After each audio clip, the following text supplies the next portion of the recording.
I'm Keith, I'm with 21st Infantry Division. I'm the engineer of the group, and this is some of the props I've actually made for our group. This is my colleague here, this is Martin.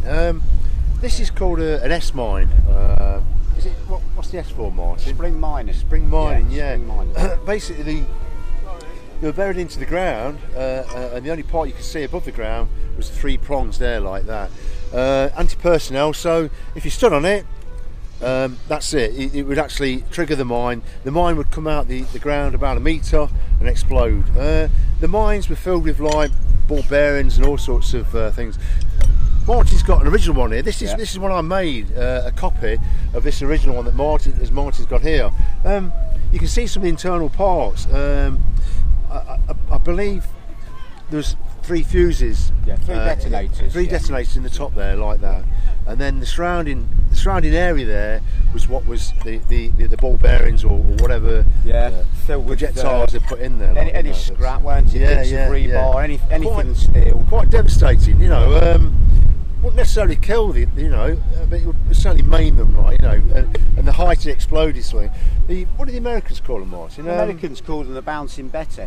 That's right. Yeah. And the British had a more sort of fruity name for it, which we won't go into. No. Because obviously, as it came out, as Keith said, it comes up about 1 metre, explodes. Obviously, it's waist height. It's going to do a lot of damage. Yeah.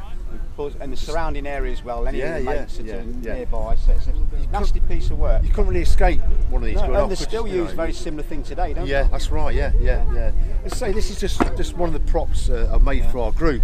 Fairly simple, like sheet metal, but it's a fairly good copy of Martin's original one here. And then there's the interchangeable detonators and igniters. You've got the ones for booby traps, which screw on there, and they have trip wires which will go onto a pull fuse, be tied to a tree, anything from a door handle on a door into a room, anything like that. Just a pull igniter, it had the same effect. You know, not only in the ground, but they'd be placed on a table under a bowl of food or anything like that. Especially when there was sort of rear guard action and they were moving back with the Americans and the British and the Allies leaving booby traps behind. Something. A nasty piece of work. They do a lot of damage. It's quite an interesting subject, isn't it? Mines.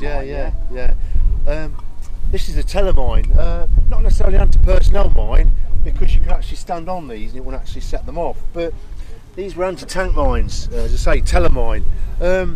These were the same. You could bury them in the ground, just leaving that part exposed, sort of thing, or you can actually trigger them with this fuse here. So you can actually throw them onto the back of a tank like that, set the fuse, and off it goes, sort of thing, like very, very effective mine, sort of thing, like the same principle as again, isn't it? You could put a pull fuse in there for that's right, a trip wire, anything, all sorts of multiple uses. That's right.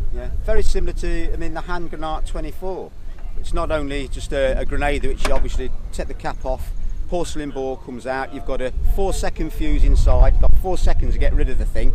They had different time delay fuses, and also you had booby trap equipment which would just clip on there into a tree or onto a door. They'd have pull wire through again, trip wire again, which would do the same sort of thing. That'd be in the ground or behind a bush. It's quite clever, really, but quite a nasty piece of work. And then there's these, aren't there, Keith? The egg grenade, aren't they? Like, Yes, the egg grenade. Eye grenade. These would have been carried on the soldiers' ammo pouches. You see them hanging off the actual pouch on the rings underneath, something like very cheap to produce. Same principle, weren't it? It was the same. You pull the ball there, and then obviously you throw it like a normal grenade. That's the remains of an original one, which is intact, which is a relic. There's a lot of relics coming from Eastern Europe. These were like the stick grenade, They were a percussion grenade. They weren't. You didn't actually get fragments from them. Saying, I mean, you can actually. I think you've got one of them, Martin. That's right. You can actually adapt that to a fragment grenade. It's a metal sleeve with looks like a bar of chocolate. That's an a original. relic. Yeah, that's come out of the ground, but that's an original one. As Keith said, it slips over there.